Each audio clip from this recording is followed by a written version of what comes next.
A turn to the northwest is forecast by late Tuesday, with a northeastward motion forecast to begin on Wednesday night. On this track, the core of extremely dangerous Hurricane Dorian will continue to pound Grand Bahama Island into Tuesday morning. The hurricane will then move dangerously close to the Florida East Coast late Tuesday through Wednesday evening, and then move dangerously close to the Georgia and South Carolina coast on Wednesday night and Thursday. Maximum sustained winds are near 140 miles per hour with higher gusts. The intensity estimates are based on data from the NOAA and Hurricane Hunter aircraft hunters.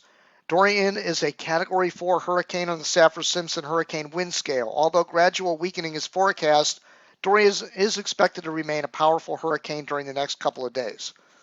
Hurricane force winds extend out 45 miles from the center, so that's bigger than it was when it was hitting Great Abaco. And tropical storm force winds extend out 150 miles from the center. Sustained winds of 57 miles an hour with a gust to 69 was recently reported at NOAA Coastal Marine Observation Site at Settlement Point on West End Grand Bahama Island. Honestly, I'm really surprised the winds aren't higher there, to be honest with you. Minimum central pressure of 942 inches is based on data provided by the hurricane hunters. Devastating hurricane conditions continue on Grand Bahama Island. Do not venture out into the eye, as winds will suddenly increase after the eye passes. Hurricane conditions are expected within the hurricane warning area in Florida by Tuesday, although that's not etched in stone. Hurricane conditions are possible in the watch area beginning on Wednesday. Tropical storm conditions are expected within the tropical storm warning area through Tuesday and are possible in the tropical storm watch area by tonight. This is important, the storm surge. That's what really concerns me most about this storm for the United States is the water, not the wind. But a life-threatening storm surge will raise water levels by as much as 12 to 18 feet above normal tide levels in areas of onshore winds on Grand Bahama Island. We've already seen that, in fact, even worse in some cases. Near the coast, the surge will be accompanied by large and destructive waves. Water levels should be slowly subside on the Abacos during the day. The combination of dangerous storm surge and the tide will cause normally dry areas near the coastline to be flooded by rising waters moving inland from the shoreline. The water could reach the following heights above ground somewhere in the indicated areas if the peak surge occurs at a time of high tide. Lantana to south of Santee River, South Carolina, 4 to 7 feet. North of Deerfield Beach to Lantana, 2 to 4 feet. Water levels could begin to rise well in advance of the arrival of the strong winds. The surge will be accompanied by large and destructive waves. Surge-related flooding depends on how close the center of Dorian comes to the coast, and that's still a lot in question. I'm going to go over the models here in a minute. And can vary greatly over short distances. For information specific to your area, please, and this is important, please pay attention to products issued by your local weather service office because they have far more details than what's in the advisory from the National Hurricane Center. As far as rainfall is concerned, Dorian is expected to produce the following rainfall totals through this week. Northwest Bahamas, an additional 6 to 12 inches above what they've already had. Isolated totals up to 30 inches. This is just unbelievable. Central Bahamas, additional 1 to 3 inches with isolated inches up to 6 inches. Coastal Carolinas, 5 to 10 inches of rain, isolated up to 15 inches. Atlantic coast from Florida Peninsula through Georgia, 4 to 8 inches, isolated up to 10 inches. The surf, we already know about it. We've seen all the video. Large swells are affecting the Northwest Bahamas and the Florida East Coast and the coast of Georgia. These swells are expected to spread northward along much of the remainder of the southeastern United States coast during the next couple of days. Isolated tornadoes are also possible as the storm moves by. So that's it. So I got to tell you something. I don't think I've ever seen, now this printer is going to go off over here. This thing drives me bananas. I have one of these printers. It's one of these big, gigantic printers. and it has to clean itself all the time, so it's going to start making all this racket over here, but I'll work through that.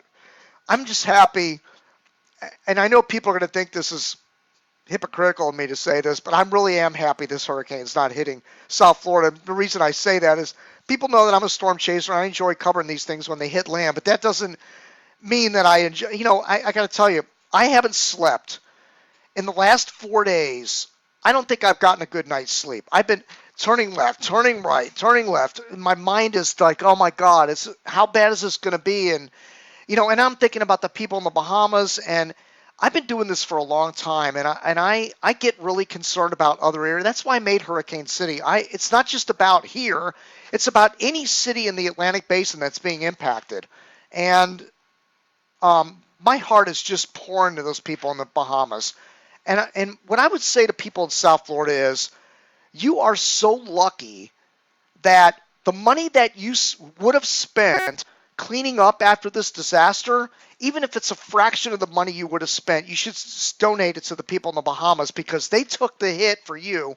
Because basically, if this thing had not redeveloped further northeast in the Caribbean and went east of Puerto Rico versus west, we might be talking about a whole different situation here today. This thing would have been hitting Florida instead of where it is right now. It would have been moving faster because it would have taken a more southerly route, and the timing would have been such where it would have been hitting right now or yesterday even. It's possible it would have been yesterday. So the Bahamas are taking the hit. You don't have to worry about cleaning up after this hurricane because, look, South Florida's not getting hit by this hurricane. I know there are people that have their grappling hooks out there and they're trying to pull it into South Florida. It's not happening. It's not coming to South Florida.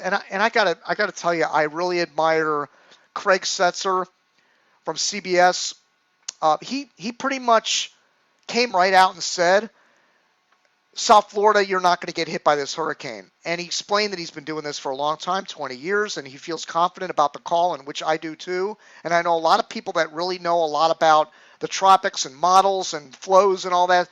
They're all saying the same thing. Florida, and there's still people shuddering here, by the way. It's utterly ridiculous, but it's part of the fear factor. It's what the media does. It's this constant drilling in your head that it could come, it could deviate, it could, look, this isn't 1928 anymore. It's not 1950.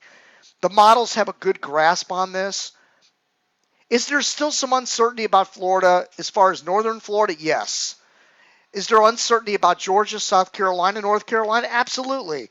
But as far as Florida is concerned, especially south of the lake, forget it. Like, it's not coming here. In fact, I'm going as far as to say what we're getting right now may be as bad as it gets.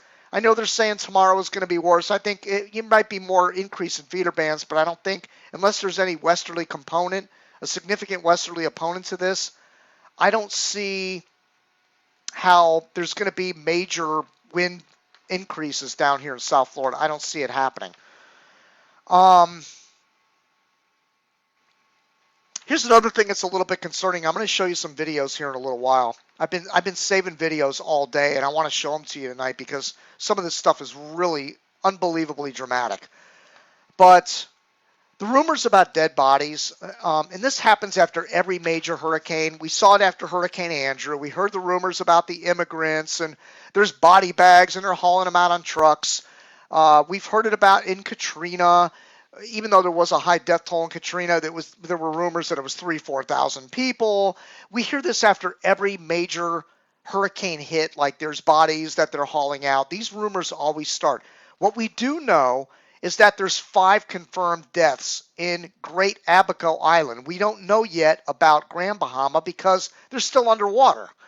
And there very well could be a high death toll, but if there's any collection of bodies, it's taking place in Great Abaco right now, not Grand Bahama. And we simply don't know this. And I'm a little reluctant to, start these body bag rumors. And we go through this every time. There's 5 dead right now. Tomorrow, that may double. What I don't anticipate is hundreds. I don't anticipate that kind of thing because the Bahamians are very smart. They're hurricane savvy people. They go through this all the time. Year after year, they're the most hit area by major hurricanes anywhere in the Atlantic Basin. By far, they get more majors averaging once every 7 years, a major hurricane eye wall impacts Great Abaco Island, Grand Bahama Island. They've been through a plethora of majors. Anybody that's an adult living on those islands has been through multiple majors. They know how to deal with these things. Now, the concern is for tourists, people that maybe veered away from what they were supposed to do as far as evacuating. Yeah, there's a possibility of that some people could have passed away. In fact, one of the images I saw today was a white guy laying on the back of a pickup, a flatbed truck, obviously dead, or at least that's the way it appeared in the picture.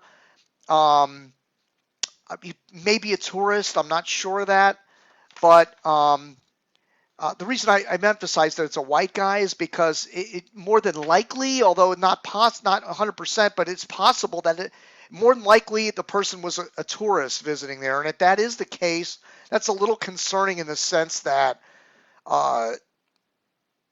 if it's one tourist, it could be many tourists because they weren't properly taken to high ground and gotten in a safe building away from the winds and the surge. And so we may see a death toll on this. It's too early to say yet, but I know from history with the Bahamas, I've always thought, oh my God, a bunch of people are going to die. And every time they surprise me by there not being a high death toll when major strikes. So let's just wait and see how this all plays out with those rumors. Anybody see the tweet today about Ginger Z? It's hysterical. Apparently she got a tweet from somebody that stated, how can you go chase hurricanes? Aren't you supposed to be home with your kids? Why are you abandoning your children to go chase hurricanes? And I love her response. She said, yeah, I left them at the top of the stairs with a couple of Tide Pods, which I think is hysterical. Like, I love her because she attacks the conventional wisdom that a woman is supposed to be with the kids. And if it was a guy that was out there chasing, nobody would even ask that question. Like, so she just gave it to him. It was a woman that asked that question, by the way. So I really thought that was great that Ginger Z came back like that. And look, there's a lot of female storm chasers.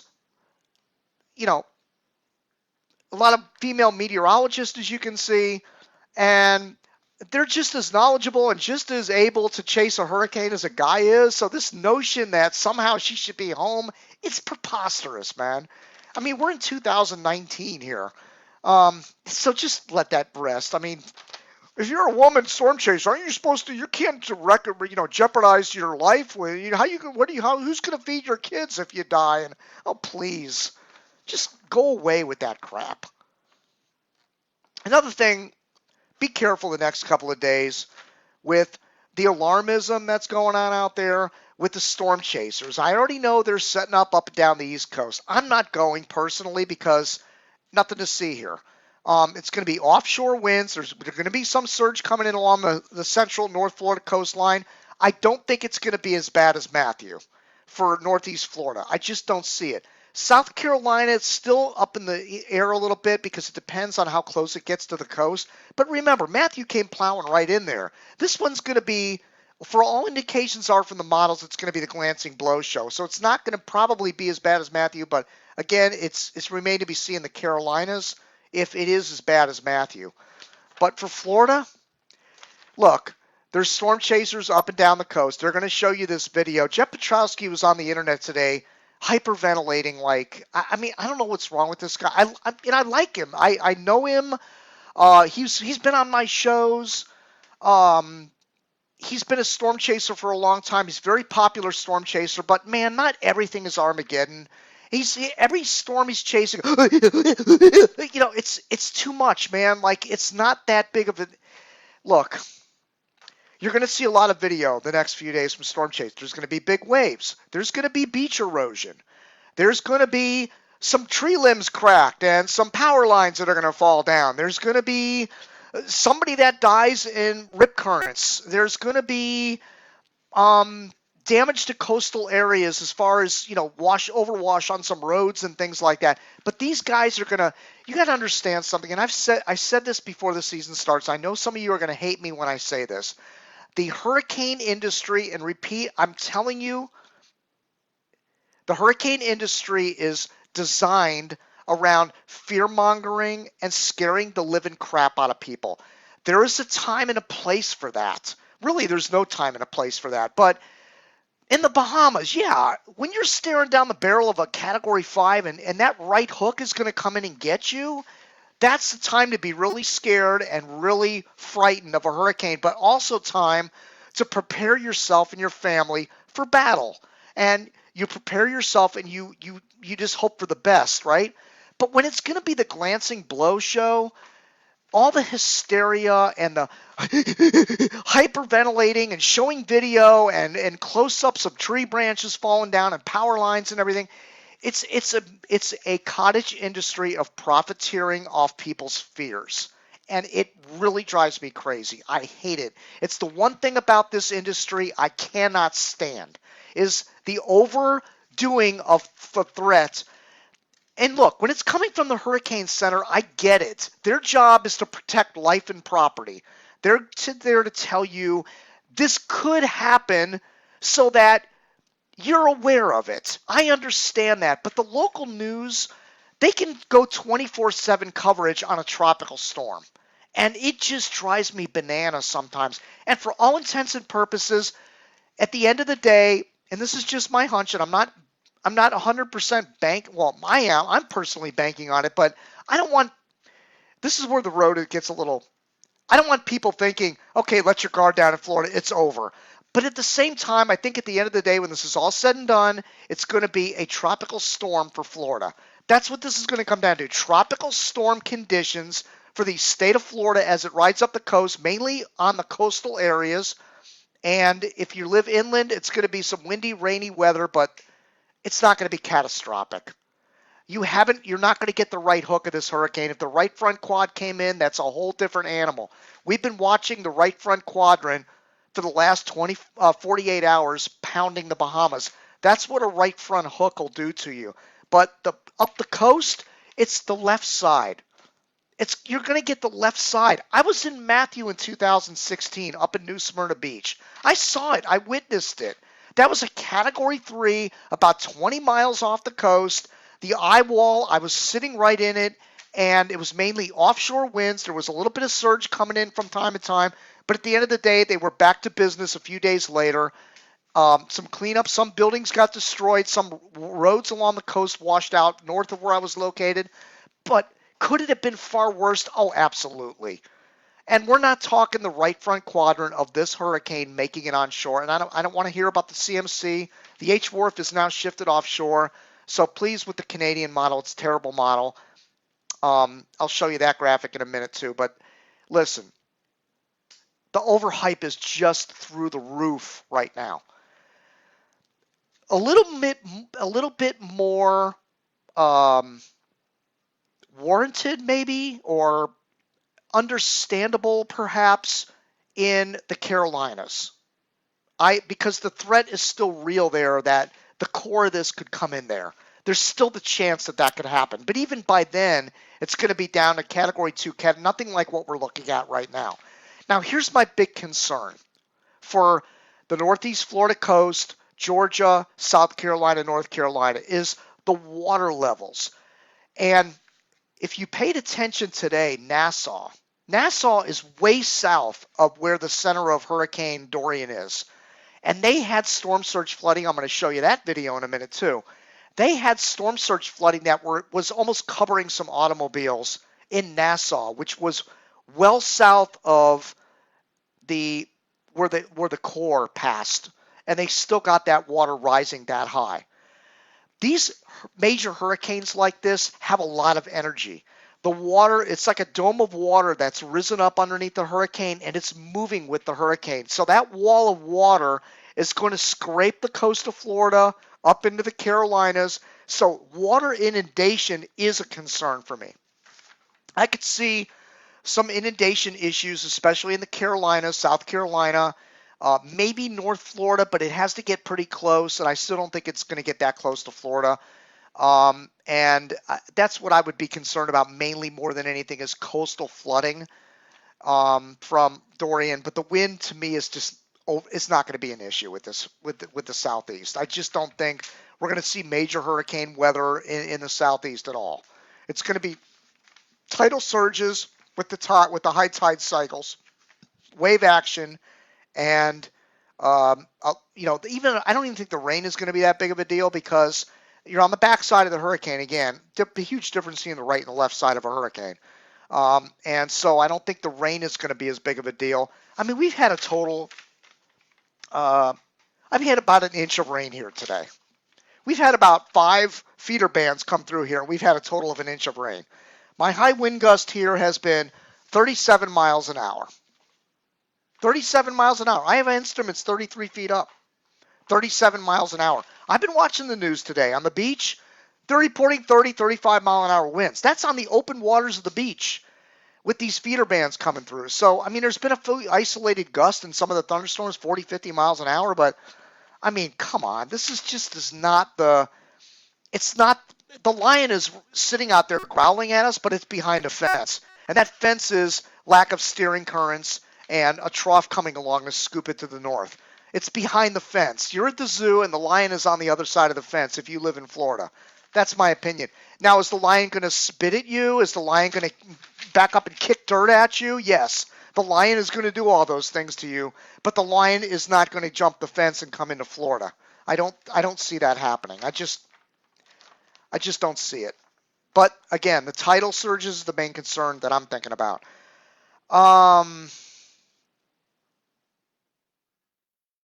And one other thing I want to mention, the way I've been streaming this live stuff for the last several days, during the day, you may have seen I might stream live for 15 minutes and then stop it, and then start it again and stop it, and then start it again and stop it. And the reason I'm doing that is because what I do is take all these clips and I'm going to edit them down and make a archive video of this whole Dorian event.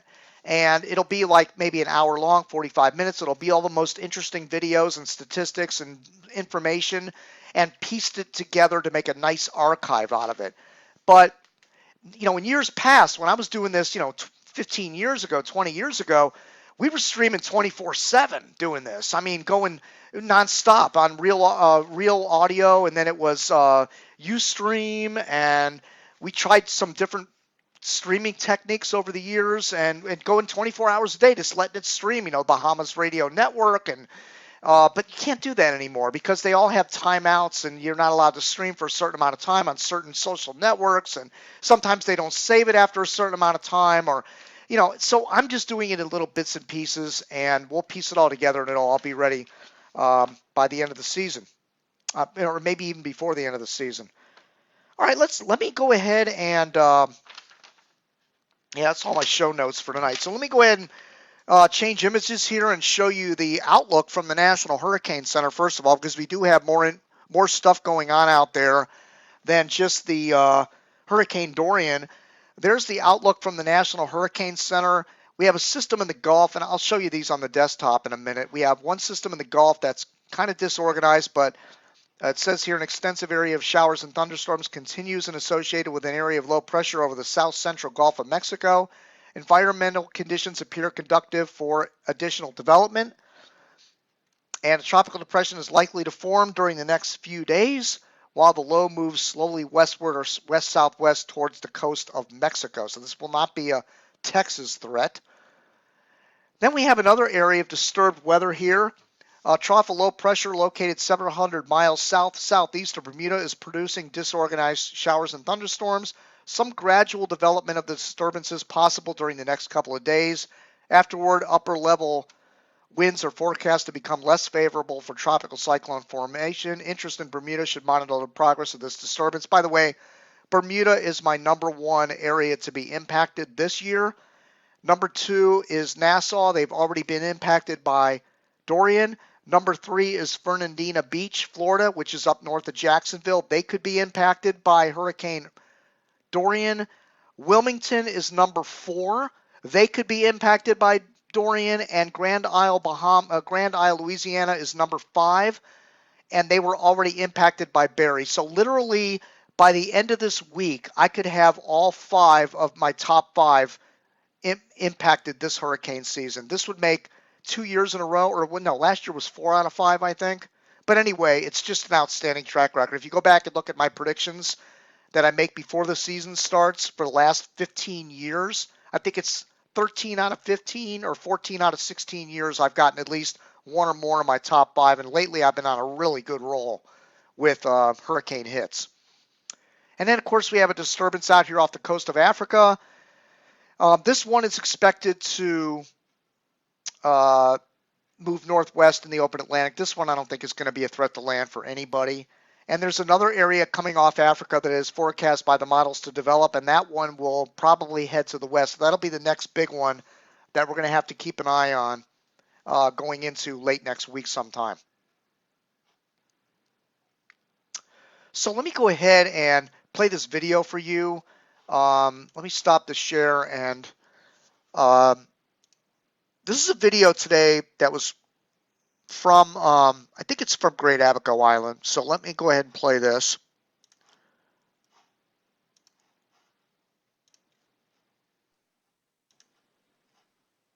That creation in that building over there, and I can walk whatever I do them there. Oh my god.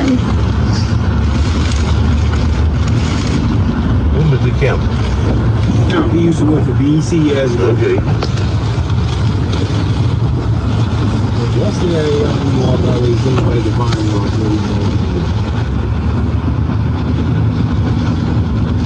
I try to think what roundabout you talking about. You mean up at the airport roundabout? Yeah, you don't need to get. No, I had to walk. I walked there already today, twice. I walked from my house to Abaco Name and back. So I know what the walk is like. I know what the drive is like too. No driving. We think about driving. We got to figure out how we can get. We can't go. We can't get out. It's only this deep part right there. No, we can't get around, can we? They're trying to move stuff now. I think that's the headquarters stuff. He's coming up. If they get some of the stuff pushed out of the way, some of the water could run back. Yeah, a lot of water. Wow. Okay, I want to pause this, and I want to show you something. This I find absolutely phenomenal. Obviously, the shutters were blown right off the windows, and we heard the WPLG reporters that were there. They also stated there were a lot of shutters being blown off windows, and this is a huge concern of mine when people prepare for hurricanes, making sure these things are fastened properly because, and not just the wood usually flies off the windows because the wind gets behind it, but in these aluminum shutters, there are little pins that kind of go down on these tracks, and if they're worn out or if they're, got cracks in them or something, they can blow right off the window. So I think this hurricane really exposed a lot of these aluminum shutters. And again, I don't know. Looking at the tracks here, it looks like they're panels. They don't look like they're the accordion type shutters, but these had shutters on them. I mean, look at these windows down here, and they still broke. The shutters got ripped off the windows, and the windows broke anyways. Look at the roof, completely gone. Up here, the roof is completely torn off the building. Cars flipped over. I don't even know what happened here. This telephone pole is completely decapitated over here.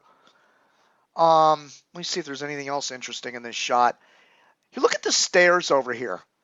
There is no railing left. Look at the railings up here. They're completely ripped off the building. Like, those were railings on those stairs, and they're completely gone. Like, this is absolutely incredible. But yet, there's a power line, still up over here. I mean, it's amazing the things that survive versus don't survive in these hurricanes. Truly amazing. All right, let's get back to it. Oh my god, that roof's gone.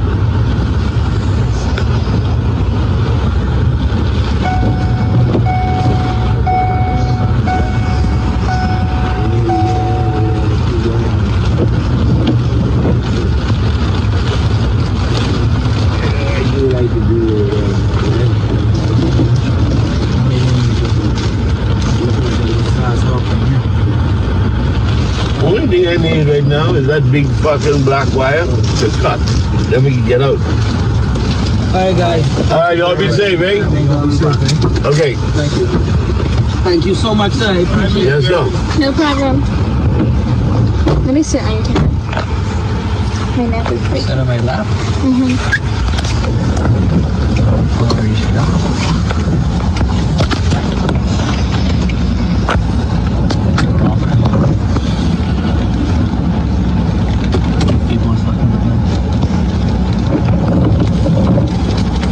Is it an accident?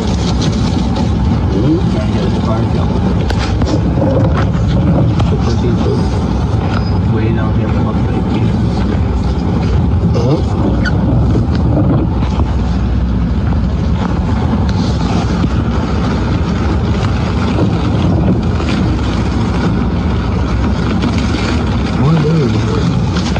How come on the DNF?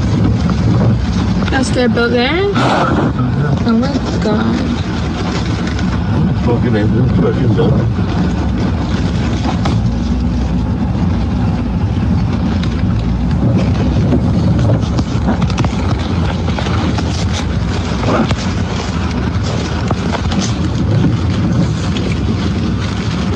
Muhammad?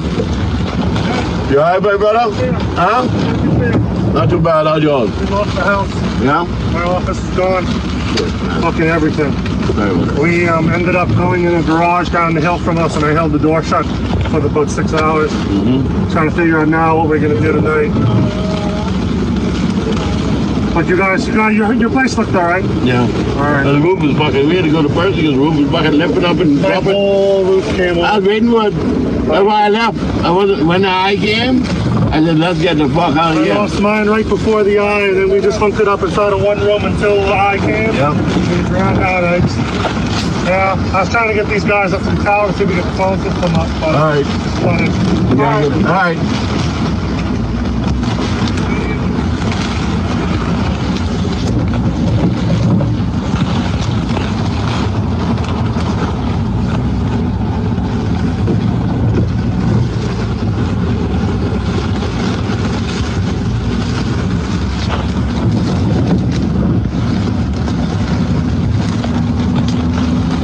That's our problem now, Darren. We can't get out of fucking. All right, so I hope that guy has some fix-a-flat in his car because he's going to get a flat tire driving around. You know, that reminds me of when I was in Hurricane Michael. Right in the aftermath, immediately people were coming up. Do you have a phone? Do you have communications? Do you have? Because I have a truck that looks like an official truck. It's got the yellow light on it. It's got floodlights. It's, you know, it looks like a city truck, like a power truck. It looks like, you know, I belong for the power company or something. People come, but do you have communications? Can you find out where the shelters are? Can you do this? And I'm driving around. Sure enough, I get a flat tire. So I had to fix a flat. I carry fix a flat with me when I chase, and I have first aid kit. I have a chainsaw, extra gas, clothing, towels. I carry a little bit of food, but not too much. And here's a secret to being a good. If you're going to intercept a hurricane, here's what you have to do.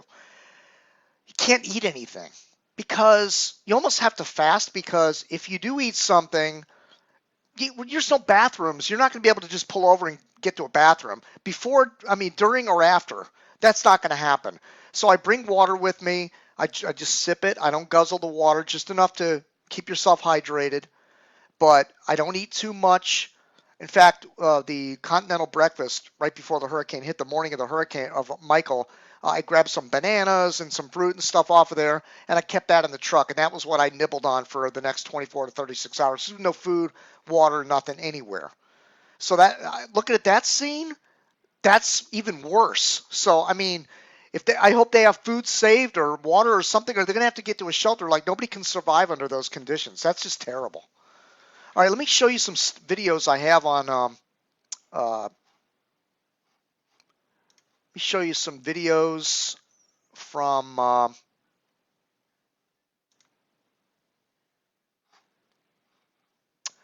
gosh, I just X'd out of it accidentally. Okay, go to my Twitter page.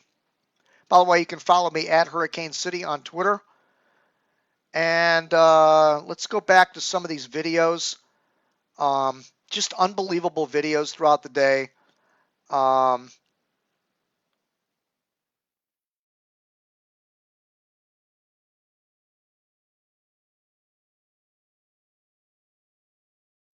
Okay, this video I want to show you if you haven't already seen it. Okay, let me do this.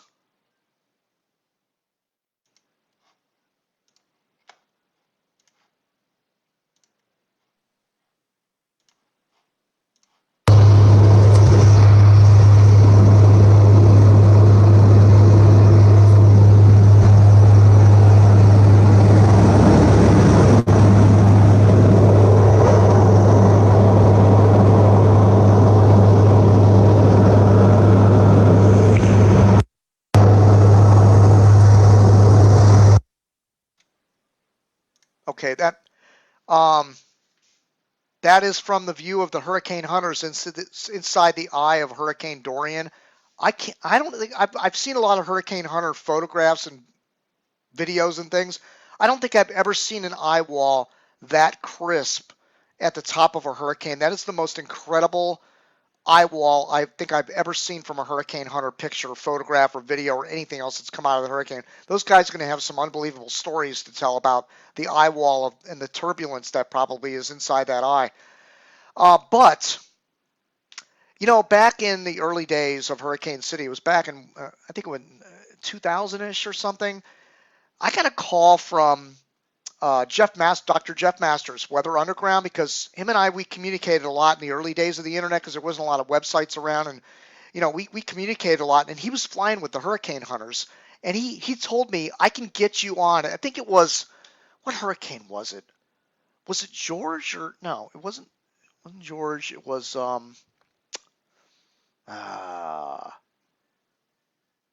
you know what it was? It was Ivan. It was 2004. Now that I'm thinking about it, it was Ivan. Well, after Ivan had hit the Caymans and was heading up into the Gulf, they were flying out, and he said, "If you can get here, I can get you on that plane." And I didn't. I had things going on. You know, I run a business and everything, and I've been running a business for a long time, and I just could not make it. But that would have been the opportunity of a lifetime. I would have loved to have gotten on that hurricane hunter. In fact, he sent me photographs. I can't. The camera won't reach. It's a wired camera, but it's over there in the corner. He sent me photographs from the hurricane hunters. It was from, which hurricane was that from? Just to let you know, here's a card he wrote me, and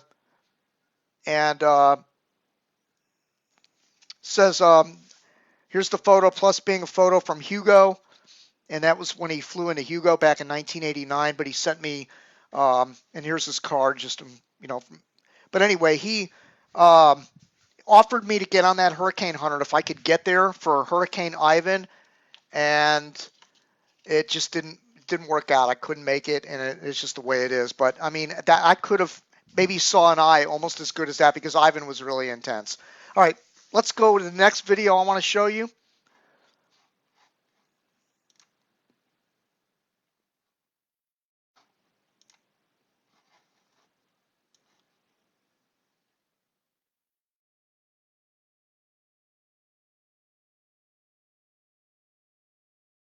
Okay, here's another one. Let's stop it. Let me, and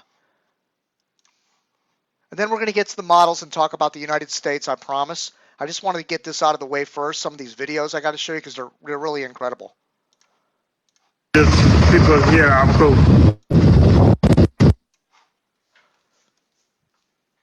Critically injured people here, I'm cool. Further, there's lots of casualties. I understand, I'm not confirmed, but I heard that's what I heard. A number of people floating in the water. Okay, let me pause it. And what you're looking at here is, get the old telestrator going. There is the Coast Guard right there. They landed and they're rescuing people. I think this is probably also from Great Abaco. I can't imagine landing anywhere in Grand Bahama because the whole island seems like it's underwater. So I think this has to be Great Abaco.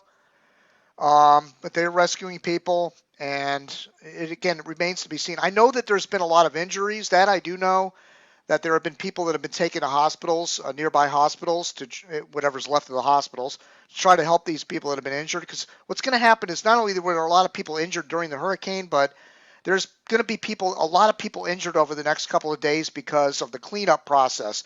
They're going to be cutting their hands on aluminum.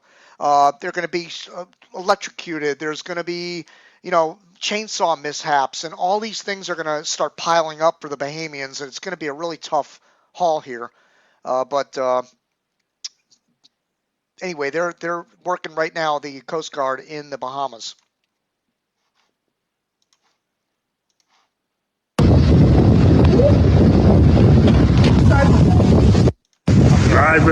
All right, that's that one.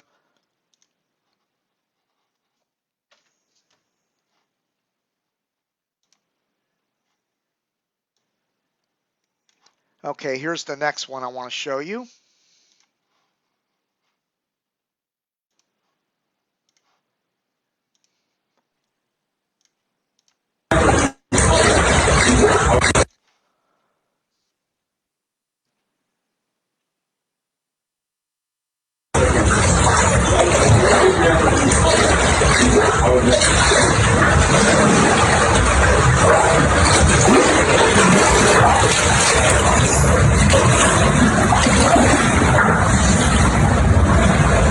Okay, once again,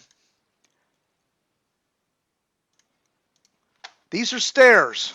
Okay, so this is already, the first floor is down here. The water is working its way up to the second floor.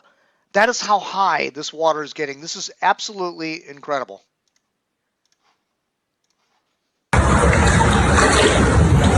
entire double hurricane window has come out of the wall near our laundry room, so outside is now inside.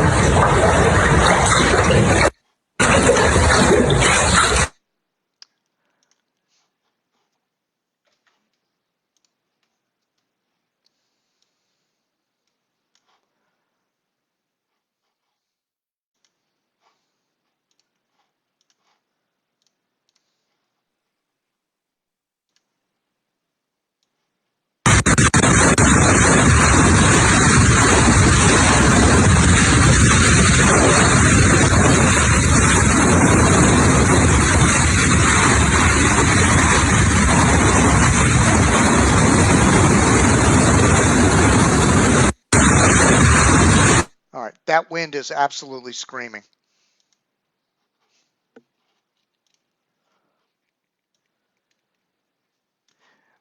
This video here is really astounding to me.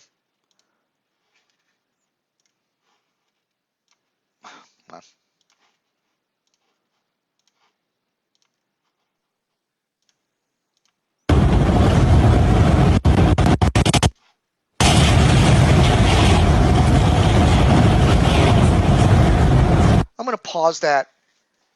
They look like they're like 10-foot waves coming towards your doorstep. Like, imagine looking out your front window, your front doorway, and looking at those waves coming at your house. That's just, it looks like something you would see in the north, in the out, the Most Dangerous Catch. The show The Most Dangerous Catch. That's the kind of waves that are out there, and they're coming towards your front door.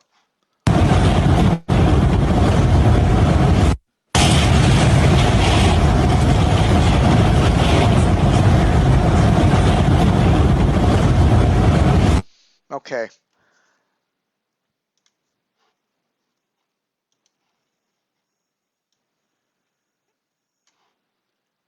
Here's another video of storm surge making it up to the second floor.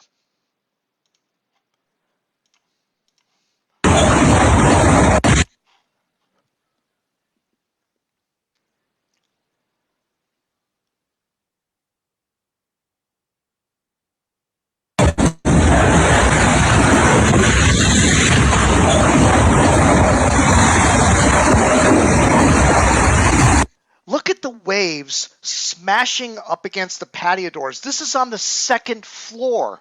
And there are waves smashing those patio doors. Look, let me see if I can. Okay, there it is. Look at it. When you slow it down, look at the wave just smashing up against those doors. I mean, that is absolutely incredible.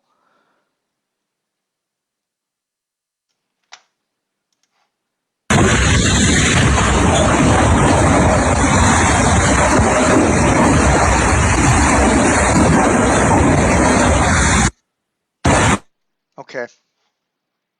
Sometimes sometimes there's just not enough. Sometimes there's just not enough adjectives to describe some of these videos. I mean, it is just. Okay. Here's a picture I want to show you. This was from John Morales at NBC6.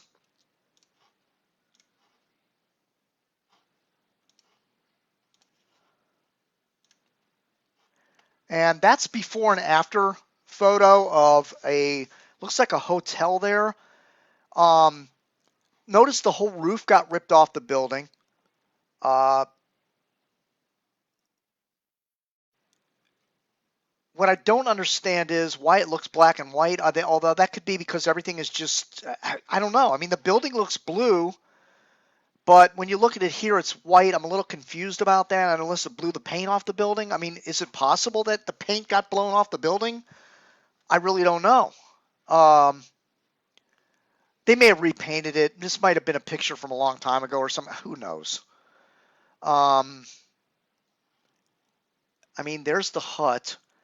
The picture at the top is the picture at the bottom is a little bit to the left of the picture at the top, but there's the same palm tree.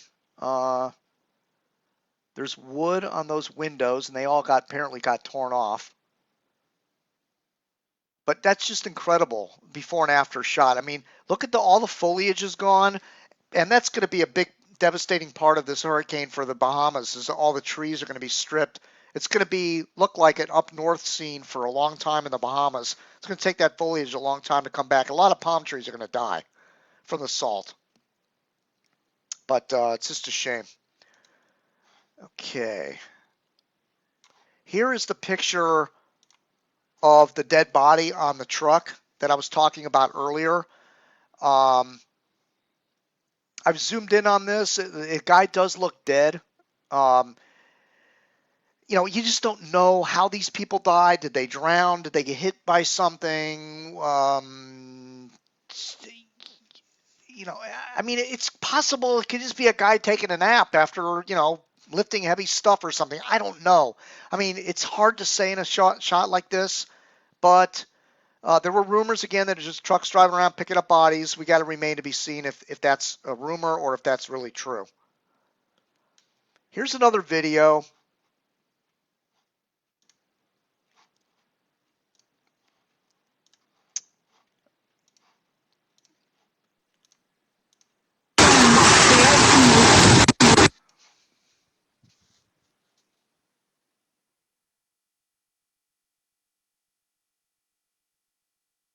This is storm surge coming up dramatic.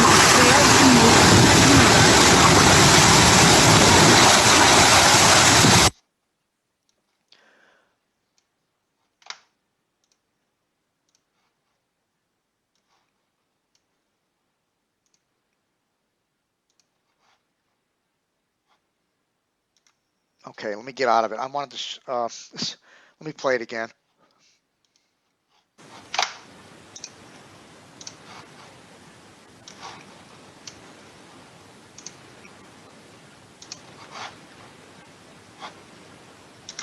Okay, all right, forget that. It's trying to play the same thing I just showed you. What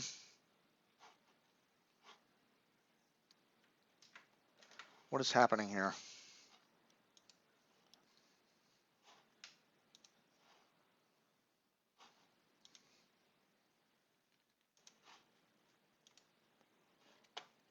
Oh, it's because it's playing my own video. Duh. Okay, let me get back to the storm surge video again. Because I want to show you just how high these waves got. I mean, this is absolutely unbelievable.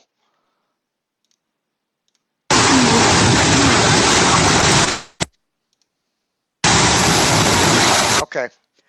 That is a wave coming into somebody's attic. That is, it could be a one-story building, maybe. But, I mean, look how high that wave is coming in. It's got to be at least 12 foot coming into somebody's, in their attic. Oh, God help these people. I hope that person got out of there, but that's just absolutely crazy, that video.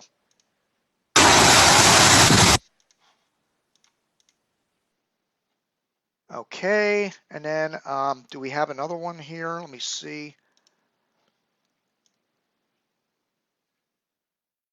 Oh, here's another before and after.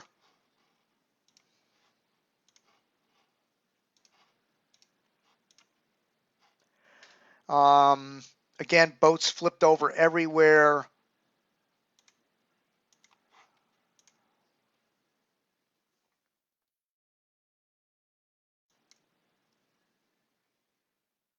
I always try to find things in these pictures that are interesting that the wind does. Kind of hard in this one to pinpoint anything.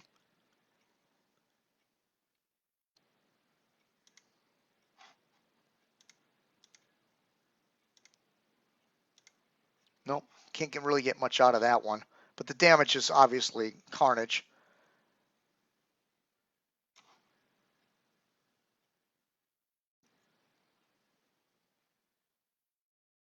Okay, this video is interesting as well. Let me play this.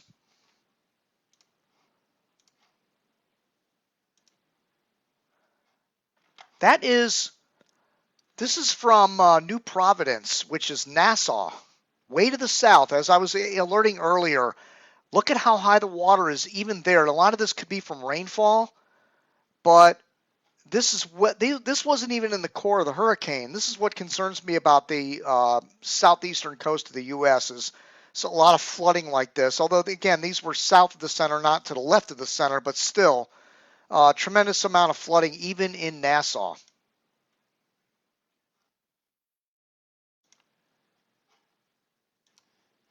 So I think that's it for the pictures. Yeah, that's it. Okay. So anyway, let's get to some of the models and talk about the future track of Dorian. And we'll take about a half an hour discussing all the possibilities. And then I'm going to can it because we got a long road to haul here. Tomorrow it's going to be starting to make its move up the Florida East Coast. Wednesday, it's going to be starting to accelerate, and we're going to know whether it's going to be impacting the southeastern United States. Wednesday, going into Thursday, we could still be dealing with this as a hurricane in the Carolinas. So there's going to be a lot of shows here over the next coming nights, so I'm not going to get too long-winded on this, but I'm going to go over some of these models because for those of you that have been paying attention, let me give you an example of what I'm talking about here. Why these shows are so informative. And by the way, let me show you this desktop shot real quick.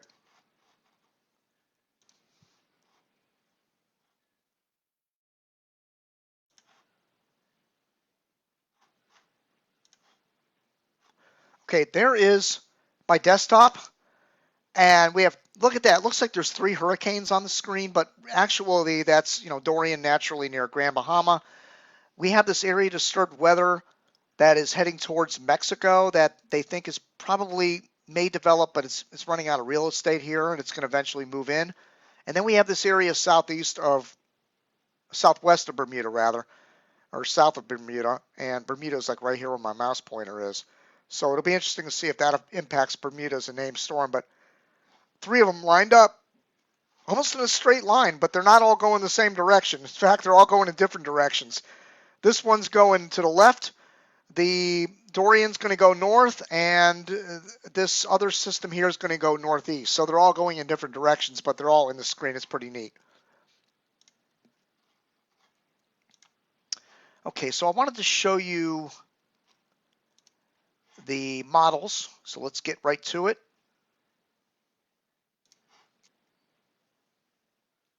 Let me let you along on the ride with me on this so that you know how to do this on your own, so you navigate the site correctly. So Here we are. I'd use the drop-down menu at the top, and I click on hurricane tracking.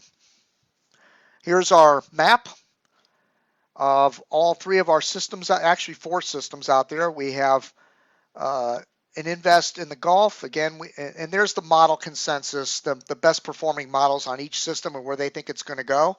The red is the best. So the one out in the East Atlantic is going to move northwest. The one in the Gulf is going to head into Mexico. And Dorian, best performing models, are all keeping it off the coast of Florida, as you can see there, tightly clustered. And again, when you see models tightly clustered like this, it's almost a certainty. I mean, it could waver a little bit off of this track, but you generally don't see a fishing rod like this with models. It is really tight. Look at them. And then North Carolina comes into play. And this is where I think it's going to be North Carolina at the end of the day. I hate saying at the end of the day, but at the end of the week, okay, is that better? At the end of the week, I think this is going to be an Eastern North Carolina system. And again, Wilmington is my number 4 this year. It was number 1 last year, and they were hit by Florence directly. So I have Wilmington number 4, and I think they're going to get probably the left quadrant of this, whatever's left of it, by the time it gets up there. So let's see what oh, crap. What did I do? What happened to it? Huh. Wow. That's never happened before. Where I just bump the mouse and the whole page disappears? All right, let me zoom in on it again.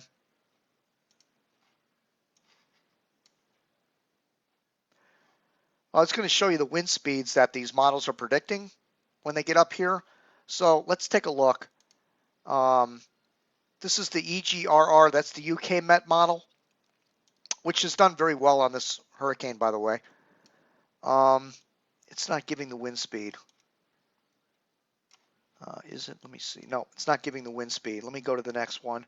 The best performer is the red, and that's the EGR2. That's also the UK Met model, and that is having it at 150 miles an hour still. I doubt that's going to happen. I don't see that at 150. Now the EGRI is 158. These are wrong. I'm not even going to. They're completely wrong on the intensity because the official forecast track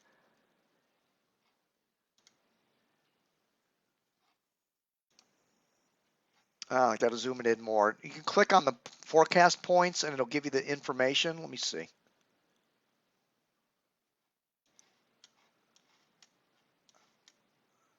Come on. Where did it go? Oh, I lost my cone. Oh, there it goes. Okay. The more you zoom in, the more it takes time to load because it's such data intensive. Come on. It's giving me fits here. Make sure I'm closed out of everything else. I really don't have that much running on here right now.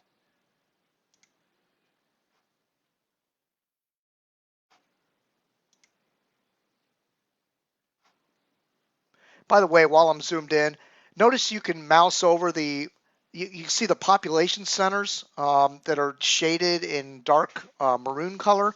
You can click on those and get statistical information like how many people live there, housing units, population per square mile, those sort of things, which really comes in handy, when you're trying to cover a hurricane and kind of give the audience what the population is like in these areas. It really comes in handy, these maps. Anyway, the cone's not showing up for some. Let's bail on this. Let's get to the models. All right, here we go. See, the models are over the top of the. Maybe on this one we can click. Nope. Yeah, forget it. Let's get out of this. All right, let's go to. Now, here's how you get to where you can find out what the best performing models are and all this sort of stuff. You click on Dorian best track data right below the main map. And that'll take you to the Hurricane Dorian best track data page. And you can choose Google Maps just for a quick way to figure out how to display all the models. You click on Google Maps and then the map shows up. showing Hurricane Dorian. And you can zoom in on this. So let's zoom in on it, and that's good enough because it's showing there's eastern North Carolina up there at the top. So let's run all these models, just for kicks. Again, the AEMI model takes it. I'm not going to describe what each one of these models is because we'd be here till 11 o'clock tonight because there's a whole bunch of models to show you. But it's the AVNI interpolated model. It's a version of the GFS that has it on the eastern outer banks. And again, let me see if they give. No, there's no intensity on these. Okay. CEM2, which is one of the Canadian ensembles. The Clipper Climate and Persistence Model, which is not something you really want to go by. It's just based on past climatology, and that takes it straight north, right into eastern North Carolina. The CMC2 is now out to sea. Before that was taking it into Florida. The COTI also taking it out to sea. The CTCI out to sea. The D-ship scraping the outer banks of North Carolina. The EGR2 outer banks of North Carolina. HMNI outer banks of North Carolina. HWFI. Now this is the interpolated version of the HWRF, meaning that it has additional information put into it to come up with a slightly different variation of the model. And this takes it into eastern North Carolina. Remember, the HWRF models had a left bias on this the whole time. Although I got to say, the HWRF models did show it hitting north central Florida, while the models like the Euro for quite a few runs had it coming into South Florida. So you got to give the HWRF credit in that respect that it never had the South Florida solution necessarily. But other than that, it's been the right-hand biased of all the models on all these runs. So the HWFI takes it into eastern North Carolina. The LGEM takes it maybe Outer Banks close. NGX, that's a Navy extrapolated version. NavGem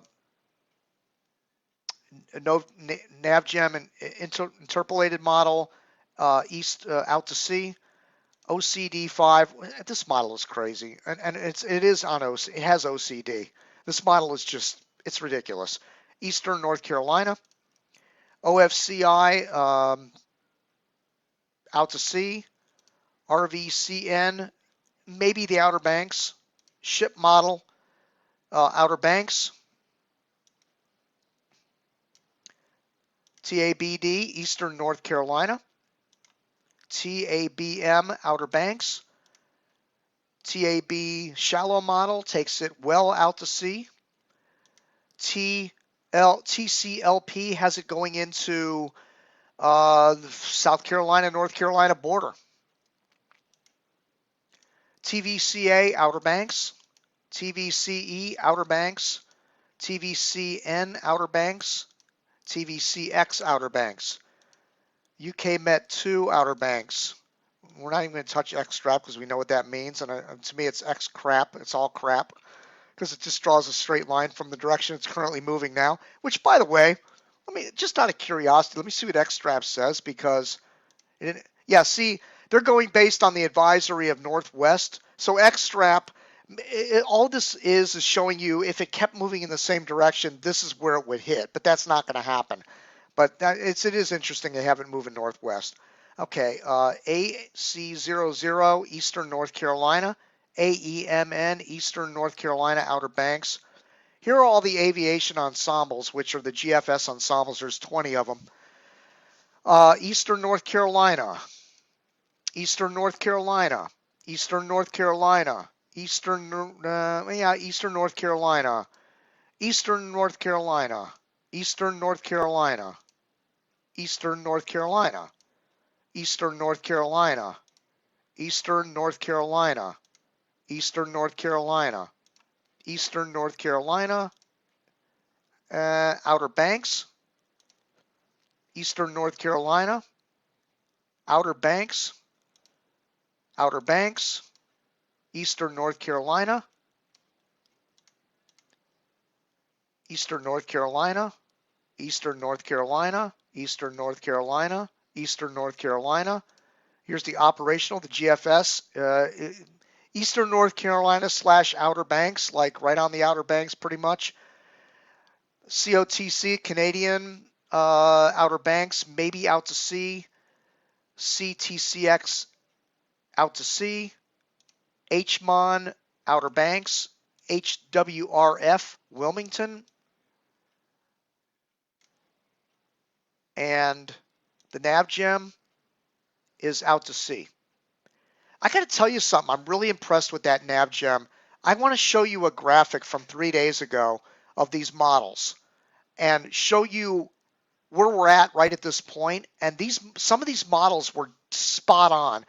And I know a lot of people like to toss all the models out as garbage, but these models I'm going to show you in a minute. I graphically put this together just to show you how accurate some of these models were back on the 31st. So let's go back. Let me show you that graphic. Let me stop the share and pull up the pictures. Okay, Dorian 31st. Okay.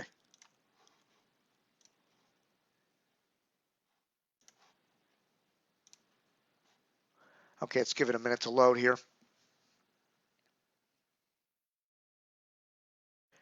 These are the main models that everybody likes to talk about. I know the screen is still black. Give it a minute here to catch up.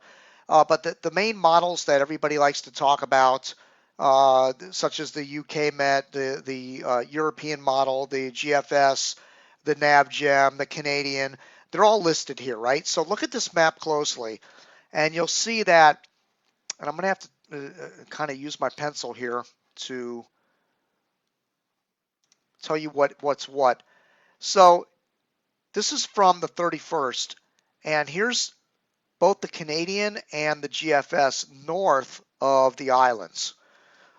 So the GFS and the Canadian had it going north of Grand Bahama and Great Abaco Island. We would like to hope that this would have happened, but this is why models are so important. Basically, the GFS has not been performing well since the onset of this hurricane, and neither has the Canadian model. They might have their days where they do good, but overall, if they're track runners, they're getting flat tires on their shoes too often. Like, they're not doing very well. But as opposed to the NavGem, look at the NavGem. And the NavGem, I've always criticized the NavGem. I always thought it was kind of a crappy model. But the NavGem has its moments, and it had its moments in Michael and in Florence, I believe.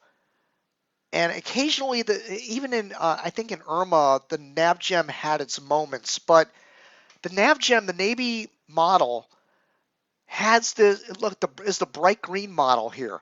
And it's done exactly this track. I mean, it came in, went right over central Abaco, and then went over Grand Bahama, and then hung a right-hand turn right where it is.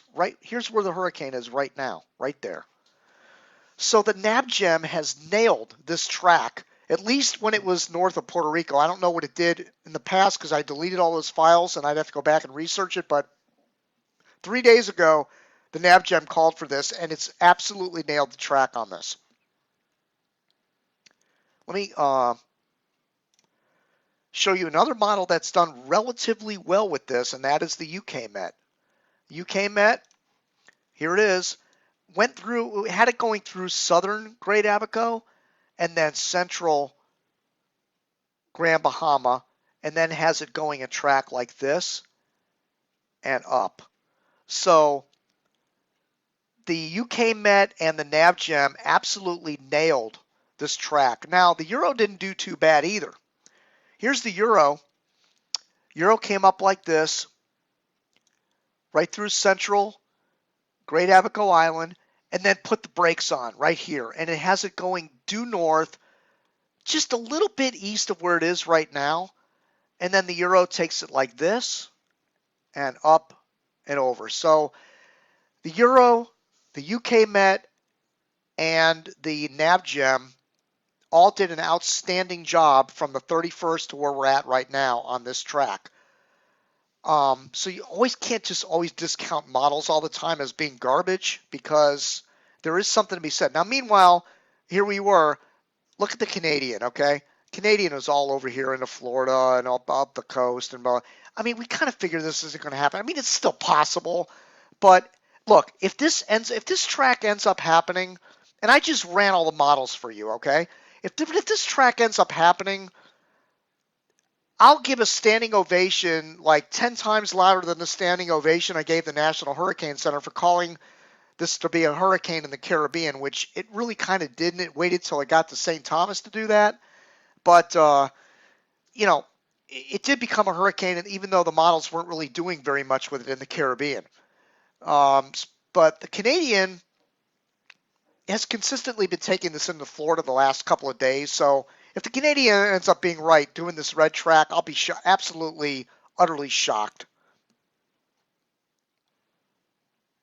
All right, so let's go ahead and let's go to Levi Cowan's Tropical Tidbits and run the models, because those were lines I was showing you on a map. And, you know, hurricane is not a line, and I know there's people screaming at the screen, you can't just show lines on a map and say, Arr! So let's look at the wind fields, okay? Let's try to analyze the size of the wind fields and see how close the wind fields are going to come to Florida and the Carolinas. So let's do that right now. And by the way, outstanding job by Levi Cowan keeping that site up. He's been getting slammed. He's cut the soundings out of it a little bit and some other things. He's making them load a little bit longer to load each image. But outstanding job. Levi Cowan, just excellent website. So let's go ahead and pull that up. So how I get to Levi Cowan's site, I go to my predictions page. And I scroll down to the bottom, and there's all these data links down here. Oh, I'm not showing you here. Let me show you. So here we are at the bottom of my predictions page, and there's all these links, and these are the links I like to use to make a prediction, forecast on where I think something's going to go, whether it's in a favorable, unfavorable environment. So here's in the first navigation bar, here's tropicaltidbits.com, and here is the GFS. Let me run only the models that are not zoomed in first. And then we'll run, let's run the NavGem, because I just gave that a standing ovation for its track from the 31st. So let's go frame by frame. And there it is, showing it going north, just off the coast, probably by about 40, 50 miles to the east of the Florida coast. Has it going about 20 miles off of South Carolina. Has it riding up right along the coast of eastern North Carolina and then northeast towards possibly the Canadian Maritimes. So that's the NavGem. And remember, the NavGem did a really good job on Dorian 3 days ago up till now. The other models I'm going to show you, let's run the GFS Legacy, which is the old version of the GFS from years past. And let's go ahead and run it here. It goes north from where it is right now, stays well offshore Florida by about 60 miles, 70 miles maybe. Has it going about 30, 40 miles off the coast of South Carolina. Then it has it doing just like the GFS has it, and that's straddling the coast of eastern North Carolina and then heading towards Nova Scotia. All right, so let's look at the close-up. Here's the H wharf. And remember, consider now that the H wharf was the easternmost model of, the most northern model, western model, taking it into Florida for the past couple of days. So here's what it's showing now. And again, pay attention to the size of the wind field, because this is what matters. And notice when it's right just east of Cape Canaveral, the outer band of the wind field would be touching Cape Hatteras. These might be some gusts to hurricane force, and this is why the Hurricane Center has a warning up for this area, because some of these bands will be hurricane force winds, mainly northerly winds, and then northwesterly winds on the backside of it. That's if this H-wharf comes true. Again, some of the better performing models are taking this further offshore. by the way, I forgot to run the Euro. I'll go back and show you that in a minute. Now here it goes up toward the Carolinas. Stays well offshore North Florida, well offshore Georgia, but now it starts to tangle with South Carolina. Notice the northern eye wall. At this point, it's showing right around 950 millibars, which is still Category 2, Category 3 status, straddling the coast of South Carolina. And then, the whole northern eye wall impacts eastern North Carolina, according to the H Wharf, and then comes right into Wilmington on shore at 961 millibars, which would be about strong Category 2, and then over eastern North Carolina, and then out to sea. And it looks like it heads toward well east of Cape Cod, minimal effects in New England, and heads up toward the Canadian Maritimes. That's the H Wharf. And let's run the H-Mon, which has not done well either on Dorian. H-Mon's been all over the place from Miami to, Jacksonville on numerous runs. But let's go ahead and run this one due north from where it is right now. Stays further away from Cape Canaveral, but still maybe the western feeder bands of hurricane force winds might be impacting Cape Canaveral if this track pans out. Stays further off the coast of Jacksonville, stays off the coast of Georgia, starts to come unraveled a little bit, but the outer bands start affecting South Carolina, and then North Carolina right near Wilmington, and then over the outer banks of North Carolina. And let's see, wait a minute. Yeah, it goes right over Nova Scotia, over eastern Nova Scotia. Okay, here's the GFS up close. And again, I'll run the Euro in a minute. So here we are. Here's the current position based on the GFS. Now, notice the GFS has it much further offshore, where the hurricane force wind field is not on land. Not on land, just offshore Cape Canaveral, offshore Georgia. Now the northern quadrant of the hurricane is impacting South Carolina, Wilmington, Outer Banks, south of New England, but closer to New England than the other models, and then up into Nova Scotia. And then up in the far North Atlantic near Greenland, and see if it heads towards the UK. No, it doesn't go out that far. These are all new runs fresh off the press, by the way. Let's take a look at the Canadian.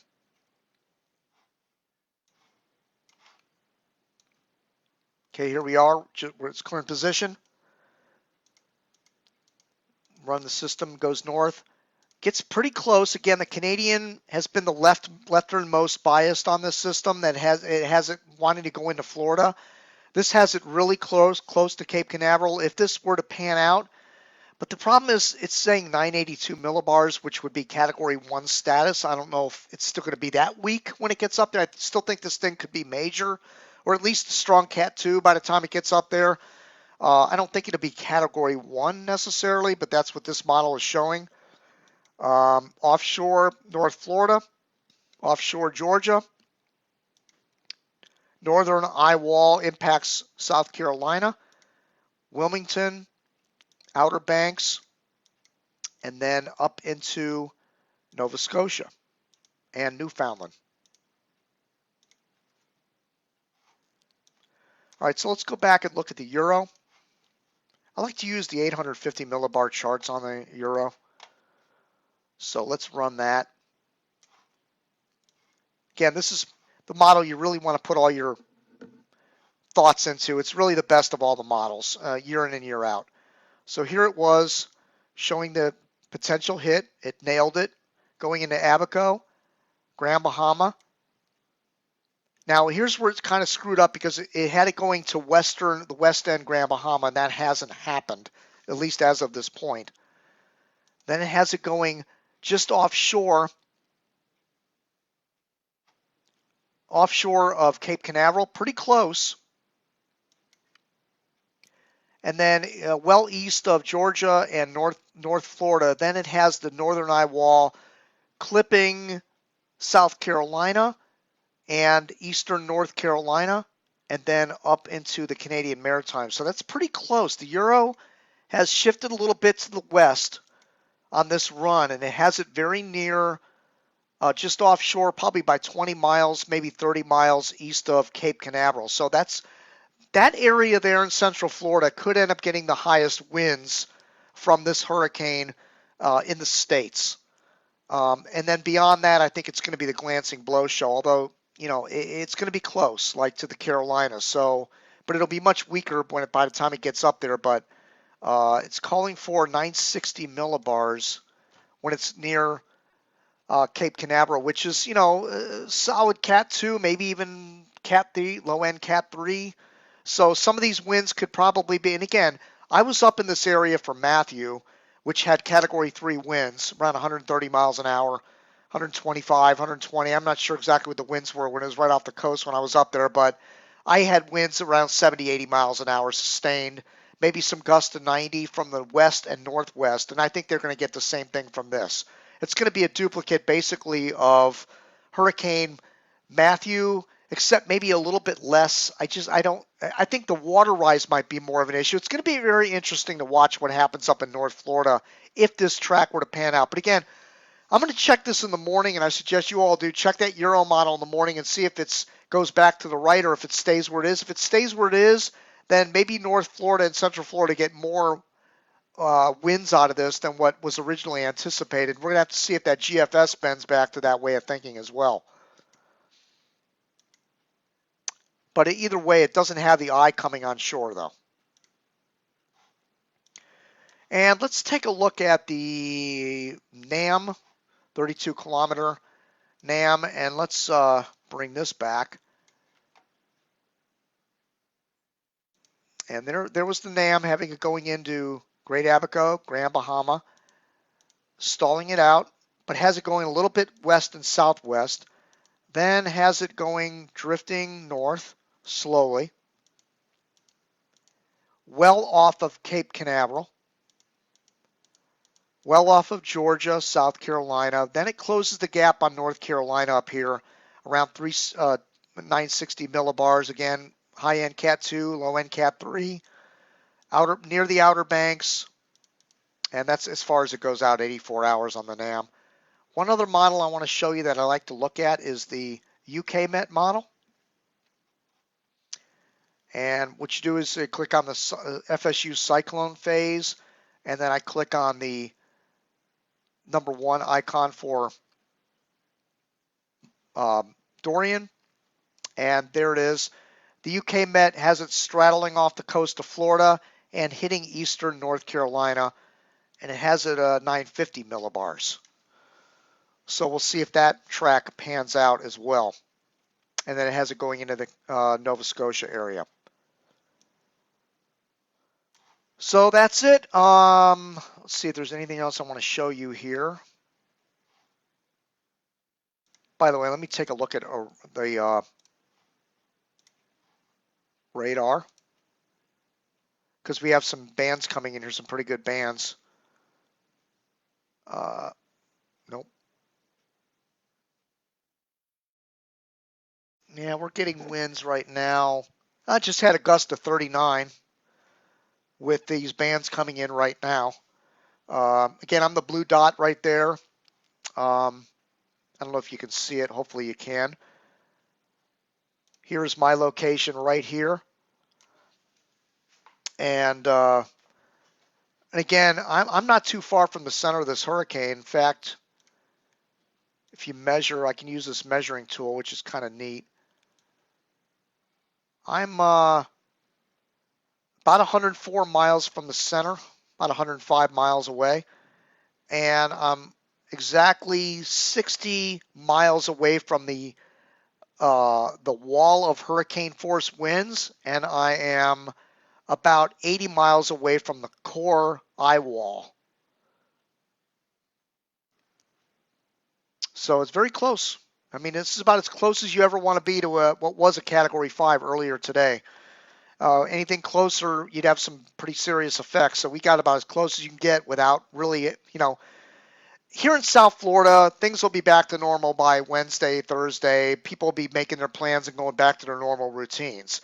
Central Florida, it's a little more up in the air depending on how close it is, but I don't think it's going to be bad enough to where it's going to knock the area down for more than a few days. There might be some power outages, coastal outages on the coast, but I don't anticipate a catastrophic situation. I just don't. And the Carolinas is still up in the air as to how bad they're going to get hit because there's still a chance that the right front quad could come on shore in these areas, although not many models support that. Okay, let's think if there's anything else I wanted to show you here tonight. By the way, I want to show you something that it kind of perturbs me a little bit, and it's a beef I've had for years on the internet, and that is the talk about the MJO. It's called the Madden-Julian oscillation, and what it is it's a mass of rising air and moisture that circles the globe, and it shows up in certain areas. It gives it enhanced rainfall, and according to the experts, which I disagree with, it's supposed to enhance tropical activity. Well, the yellow would indicate where it is right now, and it's not in the Atlantic. If for it to be in the Atlantic, it would have to be over in this area, and it's simply not. So, I always like to say MJO is mostly junk observations because it's kind of a negative MJO in our basin right now, and it's popping everywhere. So people like to throw that MJO around a lot. It just drives me bananas. But, it's just another one of those acronyms you can throw around, and the energy right now is in the Indian Ocean, and that's where the energy is right now with the MJO, according to this.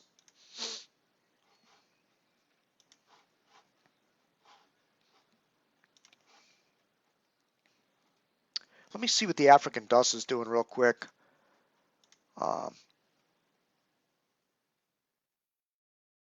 Yeah, it's kind of impacting the system out in the East Atlantic a little bit, but not much. All right. Sea level pressure anomalies. Oh, this is another image I want to show you real quick.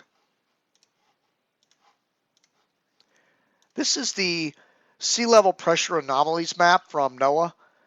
And I love this map because I know it's probably your head is exploding looking at this because there's all these colors on the screen. But the darker the colors, the magentas and the dark purples and the blues and all these colors, those are all low pressures which support tropical activity. And notice in the Atlantic Basin, let me find a screen color pen that will not conflict with what you're looking at here.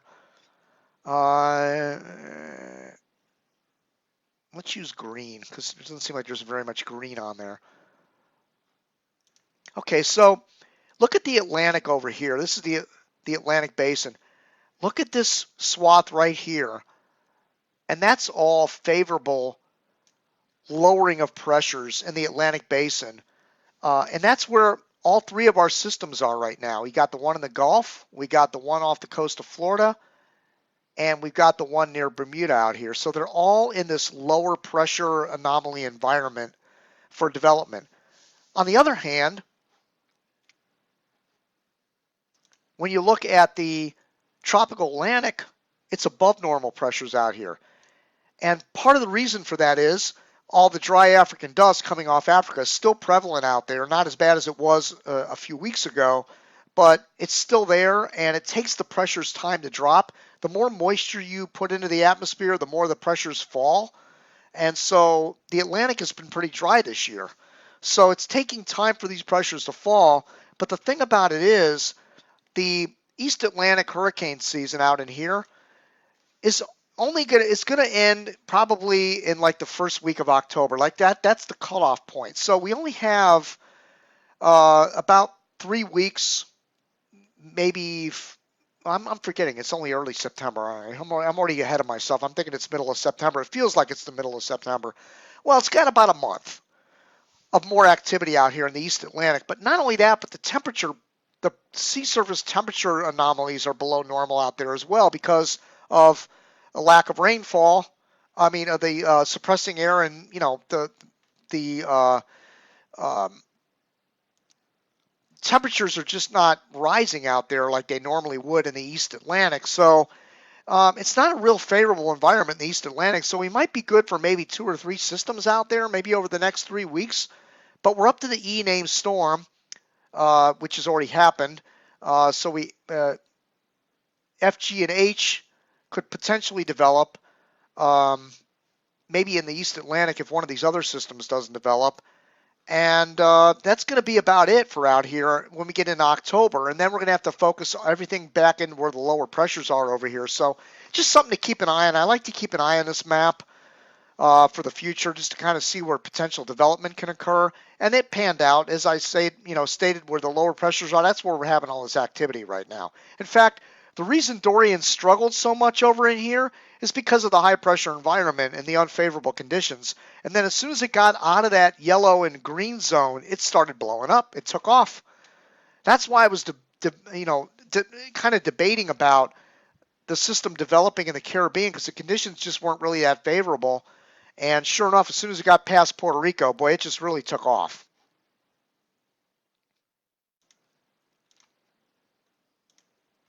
Okay, so that's about it. Real quickly, let me go to the National Hurricane Center advisory page, and I'm going to call it a night. By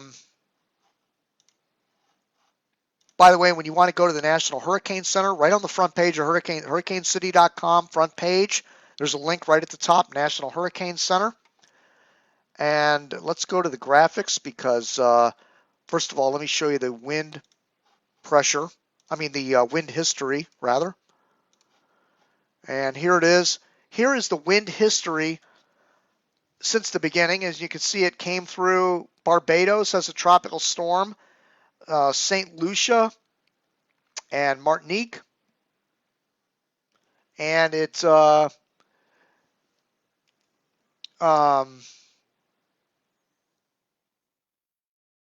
St. Lucia was affected here, and then it did not brush any of these other islands. And then it hit St. Croix as a strong tropical storm. Then it hit St. John and St. Thomas as a hurricane. Actually, it's a brush for St. John because the wind field was so small at that time that it was not hitting St. John. They were only getting tropical storm force winds. St. Thomas was getting hurricane force winds. I'm sure you've seen all the video all over the internet from St. Thomas when it was developing there into a hurricane. And then it grew in size. See how the wind field expands? And then the areas that were brushed have been Eleuthera Island, Nassau, the northern tip of Andros, although I don't think I'm going to include that as a brush from Dorian because they just really haven't had much reports coming out of there of any significant weather. They're showing Bimini. I don't buy that one either yet. Definitely Great Abaco devastated and Grand Bahama devastated. And so the rest is remain to be seen. Are we going to call it a brush? I think it's going to be a brush for Central Florida and probably North Florida, Georgia, South Carolina, and North Carolina could be a direct hit. We still don't know if that center is going to make it on shore yet.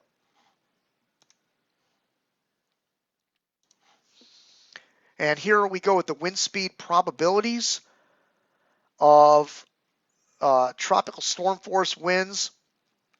They're pretty high, about a 90% chance along the Florida coast. A little bit less in Georgia, about 80%. Same thing on the South Carolina coastline. And then, of course, that's going to increase, though, as this gets closer to the southeast. Now, if we talk about hurricane wind speed probabilities, they go way down. In fact, down here, we're talking 5 to 10% chance. We get up to 30, 40% chance for the Cape Canaveral area. And same thing, Georgia is about 20%. And then we get up in the north and South Carolina, 20%, but that'll increase again as it gets up further north. Big deal is going to be the rainfall. Let's take a look at the rain projections from the National Hurricane Center. 4 to 6 inches in the Treasure Coast, 4 inches down here. We've already had about 1.5 inches over the past couple of days down here, so they're probably going to be pretty accurate on these estimates. 6 to 10 inches in the Cape Canaveral area up toward Daytona Beach, 4 inches in the Georgia coastline. And then when you get up into North Carolina, we're talking 6 to 10. And then southeastern North Carolina, we're talking 10 inches-ish. And around 6 to 10 for the Outer Banks. So that's the projections of this is through September 7th. So this is what they're projecting all the way through the 7th of September for rainfall totals. Storm surge inundation. This is really important.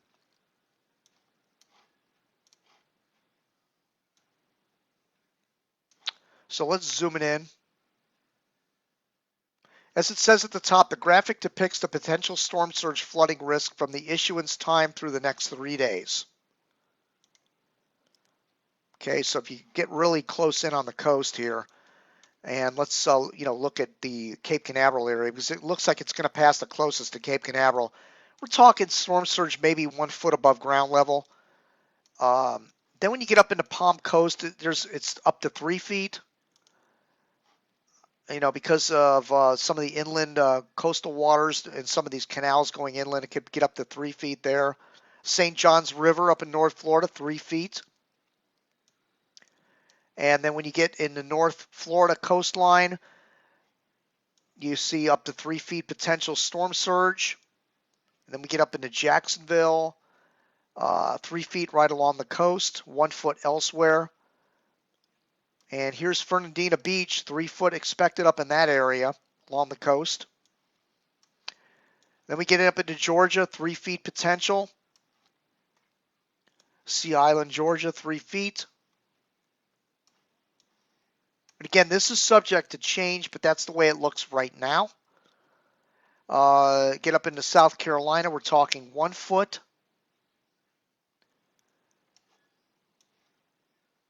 Hilton Head Island, up to 3 feet or maybe a little more than that, right around the Hilton Head area of South Carolina.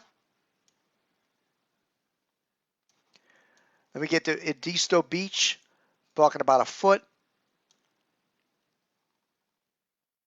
Folly Beach, these were all the areas that were impacted by Hurricane Hugo back in 1989. It gave a tremendous storm surge there, but they're only expecting 3 feet in some of these areas up in here.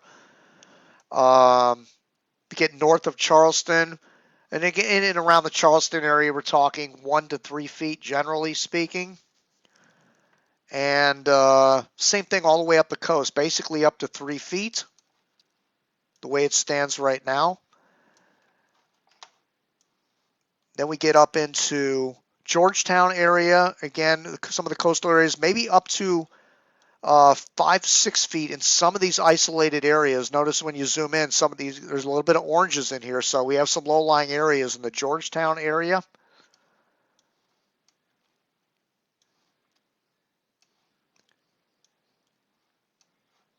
Garden City, up to 6 feet in some isolated locations. Myrtle Beach, 3 feet.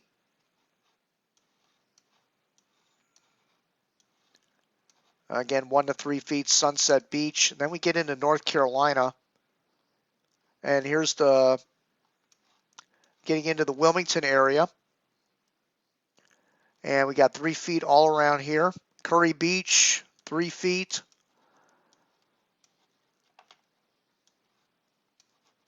Wrightsville Beach, 3 feet. But again, this is all subject to change. Topsail Beach, 1 to 3 feet.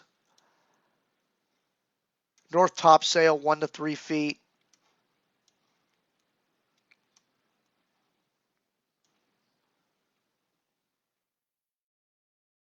Now we're getting up into the Morehead City area, all 1 foot up in here. Atlantic Beach, 1 foot. Then we get up into the Outer Banks. We're talking 1 foot. Now, what's interesting in the Outer Banks, what's going to happen here, let me pan this out a little bit, is the fact that the winds are going to be offshore up in here more than likely. The winds are going to be coming in this sort of a direction of coming offshore like this. More than likely, this is what's going to happen when it comes up this way. The winds are going to be coming out of the northwest. First, they're going to come out onshore, then they're going to come out of the northwest. But you could get piling up of water here in the sounds, and that could happen as this passes by.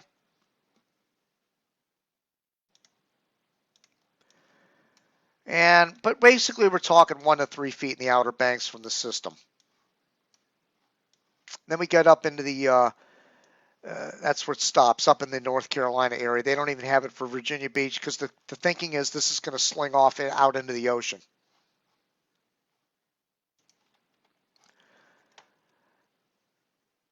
Flash flood potential.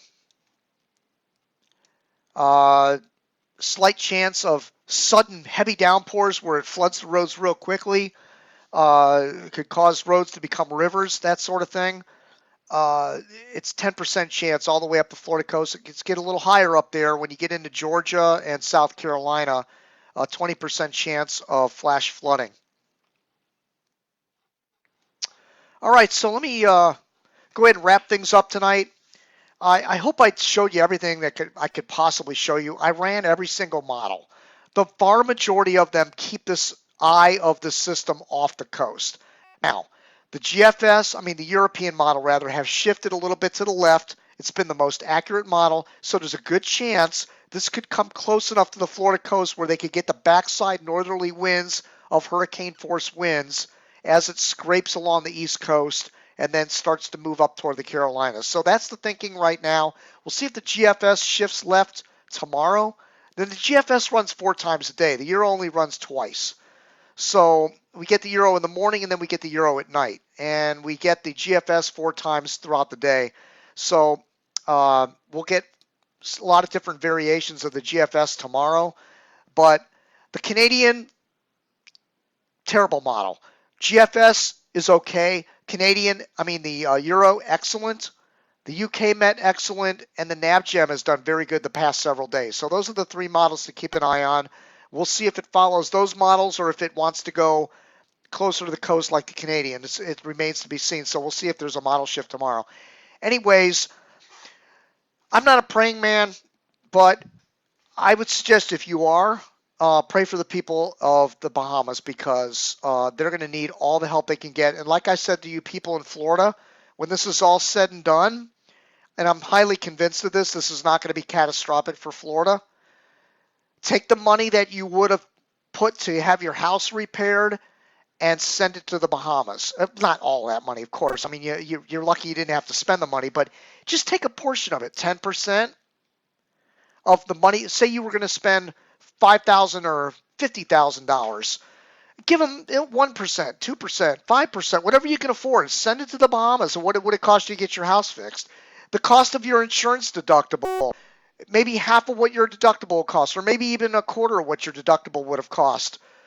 Send that to the people of the Bahamas. 2%, whatever you can afford. I mean, there's going to be, as the days go by on Facebook and Twitter, I'm going to be sending links for organizations that I think are worthy of the money, that your money's not going to get lost, to get thrown in the garbage, or, spent by some guy to go buy a yacht. But it's going to actually go to the people that need the help. Food for the Poor is one of the organizations I highly recommend. You can Google them. They're based here in South Florida, but they've helped with a lot of Caribbean disasters. They're really good. They get shipping containers and they load them up and they send them to the affected areas. What's the other one? It's slipping my mind, and I don't want to say the wrong donation link, but anyway, yeah, Food for the Poor is one of the ones I recommend. There's probably a few others set up, but be very careful about sending it to any organization that pops, because a lot of times in the aftermath of these things, you get all these organizations that pop up and claim that they're helping the people, and the people are sticking the money in their pockets. So make sure it's a legitimate, do a little research on it, make sure it's a legitimate donation point, and you can donate through PayPal and all these different ways. So you're not, or do it with a credit card. So you have a little bit of tracking availability there.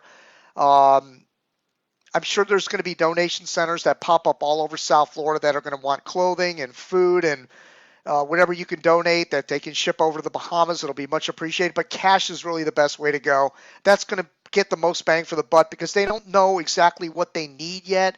They might need infrastructure. Well, we already know they need infrastructure.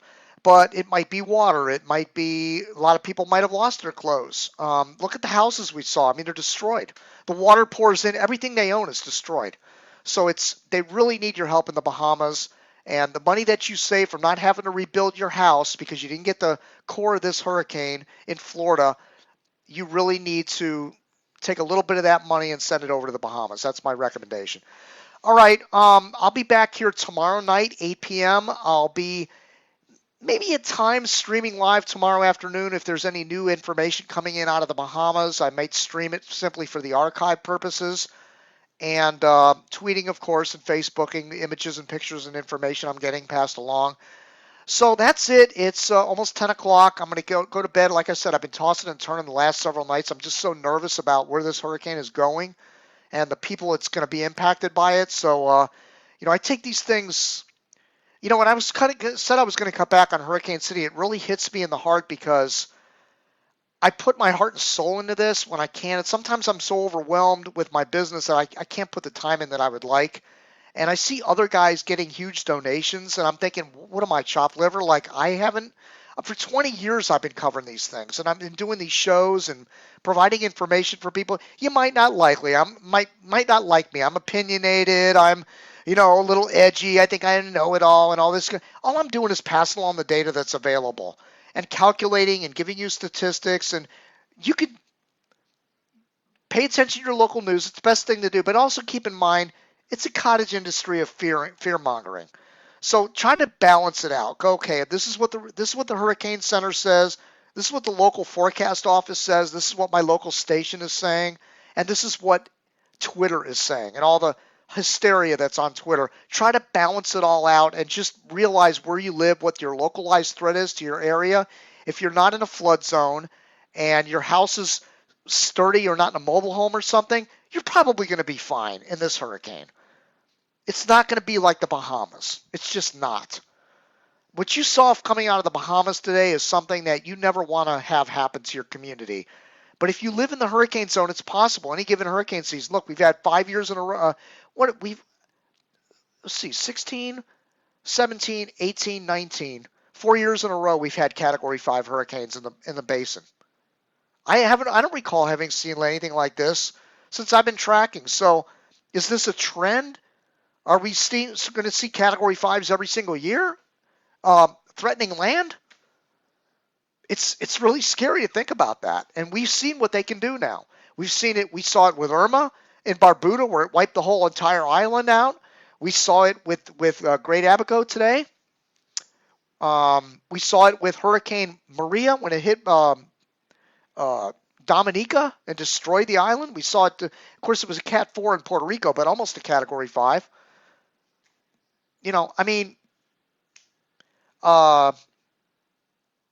Michael. Look at Hurricane Michael, the damage that was up in Panama City. I mean, it's devastating. Those communities, it's going to take them years to come back to normal. And this might be the new norm. Every single year, we're going to get a Cat 5 hitting somewhere. That's something scary to think about. And by the way, this was the furthest north Category 5 hurricane in the Atlantic that's hit land on record. So, was it 26.5 or something? Andrew was at 25.5 or something when it hit. This was at 26.5 in the Grand Bahama, which is equal with West Palm Beach. So there's been a whole plethora of Cat 3s and 4s that have hit South Florida, but the only Category 5, well, 2 Category 5s, you had Andrew and you had the 1935 Labor Day hurricane. So this is the furthest north we've had landfall of a Cat 5. So is this a new trend? Are they going to come in further north? Warming seas? Now we're talking Atlantic. I know in the Gulf we had Michael. That was a Cat 5, and that was at 30 north or something. So, but that's the Gulf. But I'm talking about in the Atlantic. It set a record for the furthest north Category 5 in the Atlantic. So let's hope this isn't a trend that's taking place. But again, your heart should go with the Bahamas. Donate, help them out any way you can. They're really going to need it. Just like when Haiti got hit by that earthquake. I mean, my God, it took them years. Of course, they had hundreds of thousands of people die in that. That was unbelievable. I don't think we're going to see hundreds of thousands in this case, but we could see tens or maybe even up to 100. We don't know. They haven't. Grand Bahama is still underwater, so we don't even know what we're going to find in Grand Bahama. So just help out any way you can. Anyway, I'm tired. That's it. It's almost 10 o'clock. Again, thank you for the donations. The people that donate to Hurricane City are on my mailing list, and they get graphics every morning with my details when there's a threatening system, a serious threatening system. You're not going to get it on every single tropical storm, every invest in the Atlantic. I don't get into those. I can't deal with it. I like to talk about organized hurricanes that are heading towards land. That's my thing. And so I'll send notices to the list when there's something really serious to be concerned about. And that's what you get when you donate. So click on those donate buttons. Hurricane City, there's donate buttons all over Hurricane City on the Facebook page, the left-hand navigation bar. And use PayPal. You can donate a little bit, a lot, whatever, but anything helps, and I'll put you on the mailing list for my updates. Anyway, that's it for now. Jim Williams, HurricaneCity.com. Thank you for watching. We'll be right back here again tomorrow night.